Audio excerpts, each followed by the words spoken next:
kan ya wawancara biasa ngono to ora formal. Selamat pagi Pak Tik. Assalamualaikum. Pagi, waalaikumsalam. Hari ini saya sedang menjalankan tugas mata kuliah saya, yaitu untuk mewawancarai anggota kelompok tani yang saya anggap di sini Pak Tik kan sebagai orang yang aktif di dunia pertanian, Mas. Sebagai praktisi dan juga aktif dalam keorganisasian kelompok tani. Kalau boleh tahu Pak Sutikno aktif dalam keorganisasian kelompok tani itu sudah berapa tahun Pak? Yo, udah lumayan lama Mas. Mungkin sekitar ya mulai saya bertani ya hampir sekitar 10 tahunan Mas. Kurang lebih 10 tahun. Senior Pak ya? Ya kalau senior enggak lah Mas lah. Mau nandur kadang-kadang bagus. Itu kalau menurut Pak Sutikno Pak, setelah Anda tergabung dalam sebuah organisasi masyarakat skop pertanian dan sebuah kelompok tani itu manfaat apa Pak yang dapat dengan? Ya kalau manfaatnya banyak Mas. Di satu sisi ya memang kadang-kadang ada bantuan Mas. Kadang memang ada bantuan meskipun peralatan itu peralatan mesin pertanian itu kan diberikan kepada kelompok tani. Jadi kelompok tani itu bisa menggunakannya, tapi bukan menggunakan terus gratis itu enggak Mas, tetap ada biaya tapi kan di bawah harga umum. Nanti biasanya itu uangnya pangkal pokoknya untuk operasional itu dikembalikan lagi kepada anggota itu. Itu dari sisi kalau bantuan alat-alat pertanian. Sekali manfaat yang lain biasanya kita bisa sharing Mas antar kelompok tukar pengalaman. Ya kadang-kadang seperti itu, lebih banyak bangkrutnya. Ya lebih banyak bangkrutnya. Tapi kan dengan adanya sharing itu kan kita bisa minimalisir salah satunya kan pasti Mas ada kendala problem ketika kita tanam itu kan pasti ada kendala, ada permasalahannya lah. Tapi ketika kita ketemu dengan teman, ketika dengan orang lain, apalagi kadang-kadang kan ada PPL itu petugas penyuluh, itu kan sering lah memberikan saran masukan, ya kita bisa mengaplikasikannya. Salah satunya seperti itu. Kalau di sisi ini Pak Tik, pasca panen ada artian kan semua orang bertani bertani kemudian sudah pada puncaknya mereka kan pasti panen. Panen. Ada nggak manfaat yang diberikan oleh kelompok tani ini setelah proses itu? Ini yang belum kayaknya. Belum.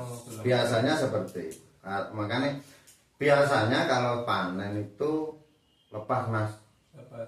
Lepas gitu. Kadang-kadang ya permainnya dengan tengkulak itu Mas, langsung dengan pedagang besar itu. Sebenarnya kalau harapannya jenengan terus pundi? Kalau harapan saya itu pemerintah hadir Mas. Pemerintah harus hadir di sini. Jangan cuma perannya sebelum bertanam, yang paling penting itu paskanya. Sebenarnya gampang kok Mas. Ketika pemerintah itu mau hadir lewat kelompok tani bisa. Terus apa gunanya Bulog Mas? Bulog itu kan institusi milik pemerintah Mas. Ketika digedok ya pasti. Jangan cuma ngelola beras Mas. Jangan cuma ngelola gabah. Harapannya ya komoditas pertanian Mas. Ya satu bisa diserah.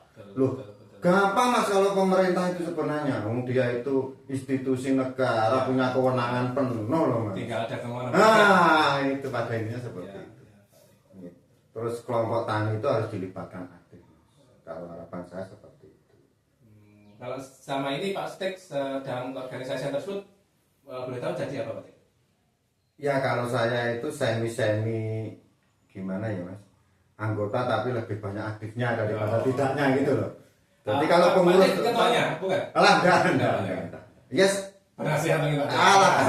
Enggak, pokoknya ikut aktif lah Mas gitu. Ikut aktif lah kalau ketua enggak, tapi ya ikut aktif lah dalam kegiatan. Berarti menurut Pak Tik perlu ada evaluasi lanjutan ya berkaitan dengan kelompok tani Ya ini, jelas Mas. terutama pada sektor hilir lah ya, bukan Ya, hulu dan hilir lah ya. ya. Lebih kepada hilirnya. Prapanen sampai dengan masa panen harus memberikan Ya ada kontribusi dalam artian itu nggak harus bantuan Mas, nggak harus petani disubsidi terus, petani dibantu, ini enggak Mas, lebih kepada itu fasilitas, dikasih peraturan yang jelas, terus yang paling penting itu pasca Mas.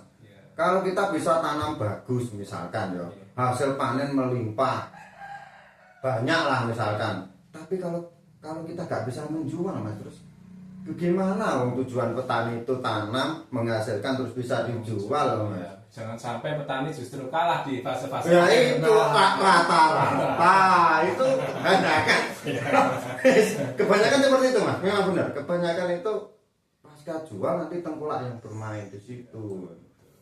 Itu yang memang kendalanya petani itu. Sedangkan petani itu kan bisanya cuma produksi loh Mas. Kendalanya pasti di situ. Iya lah, ini harapan saya tidak punya kuasa atas barang kita. Itu loh. Kalau saya pernah Mas lihat di YouTube maafin Mas ini sharing ya. Kalau ini diterapkan mungkin bagus Mas. Saya pernah lihat YouTube di Jepang. Di Jepang itu mungkin semacam koperasi kelompok tani. Jadi di situ dipilah-pilah Mas. Misalkan satu lingkungan ini kamu selama 2 tahun atau 3 tahun nanam apa, dibagi misalkan 2 atau 3 jenis, 2-3 jenis, terus dikelola sama koperasi itu tadi. Jadi barang dari koperasi, alat-alat dari koperasi nanti yang ngambil koperasi dengan harga yang sudah ditentukan. Kemudian gitu loh. pembelian pun lewat satu pintu Mas. Itu yang saya lihat di YouTube loh Mas. Yang diharapkan lah, harapannya mungkin bisa diterapkan. Salah satu meskipun nggak harus lewat koperasi Mas, mungkin lewat kelompok tani yang sudah ada. Jembatannya kan lembaganya sudah ada. Harapannya seperti itu. Pak Tik, ini sudah saya rasa banyak sharing pengalamannya dengan kegiatan kelompok tani ini.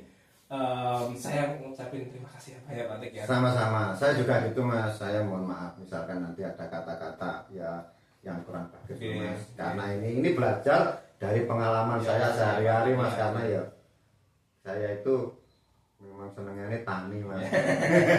Tapi meskipun kadang-kadang ya namanya orang usaha, kadang-kadang bangkrut, kadang-kadang ya namanya petani Mas.